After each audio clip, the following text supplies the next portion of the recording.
शुक्रिया deputy speaker साहब। मैं तो जी काफ़ी दफ़ा प्रेस किया हर क्वेश्चन पे, लेकिन यह है कि आपने मौका दिया है, इसी पे मैं बात कर लेती हूँ।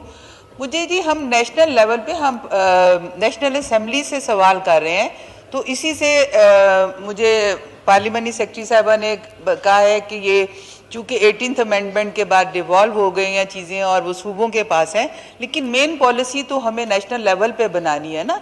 अगर हम हॉकी में या किसी भी में कोई भी हम मेडल लेते हैं तो वो पाकिस्तान का होता है ना, सूबों का नहीं होता। तो इसीलिए हमें इब्तदाई जो चीज़ें, मेरा सवाल ये है कि पहले हमारे जो स्कूल्स होते हैं उसमें स्पोर्ट्स पे बड़ी तवज्जो दी जाती है, जहाँ से कि हमारी टीम्स के लिए हमारे यंग लोग जो आते हैं, लेकिन अभी मैं देख रही हूँ कि हम प्राइवेटाइजेशन की तरफ ज़्यादा चले गए हैं और हमने इन चीज़ों को बिल्कुल इग्नोर कर दिया। इससे पहले भी 3-4 सवाल ऐसे थे जिसपे कि वो इसी बात पे थे कि हम सूबों को क्यों नहीं हम एक मुतफिका तौर पे कोई ऐसा फैसला लेते कि हम उन्हें ये स्कूलों को कहें कि जी वो हर स्पोर्ट्स पे उनको करें कि हमारी जो टीम्स हैं वो वहाँ से आगे आएँ और आगे हम लोग कामयाबी के साथ, ये हॉकी हो, हमारा क्रिकेट हो, जो भी गेम्स हैं हम उसमें कामयाबी हासिल कर सकें। जी शुक्रिया।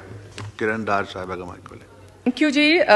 बिल्कुल आप ठीक कह रही हैं, मेरी कोलीग ने बिल्कुल सही सवाल किया। फेडरेशन जो है वो 44 फेडरेशन है जी हमारे पास, जो मुख्तलिफ स्पोर्ट्स में काम करती हैं। जो ग्रास रूट लेवल की आपने बात की, फेडरेशन जो हैं वो ग्रास रूट लेवल से स्कूल, कॉलेज और उसके अलावा बाहर से भी, ऐसा नहीं है कि स्कूल और कॉलेज, बल्कि टैलेंट जहाँ से भी मिल रहा है उसको कर रही है। जो हमारा काम है, जो फेडरल काम कर रही है, वो उनको ट्रेन कर रही है जी। उनको जब इंटरनेशनल, जब भी उनके ट्रिप होते हैं, जो भी उनकी मैचेस वगैरह होते हैं, उनकी सारी जो फाइनेंस है वो हम उनको देखते हैं, और उनकी जो ट्रेनिंग है या कोचेज हैं, किस किस ने उनके साथ जाना, उनका सारा एक्सपेंस जो है वो फेडरल हुकूमत जो है वो बेयर करती है जी।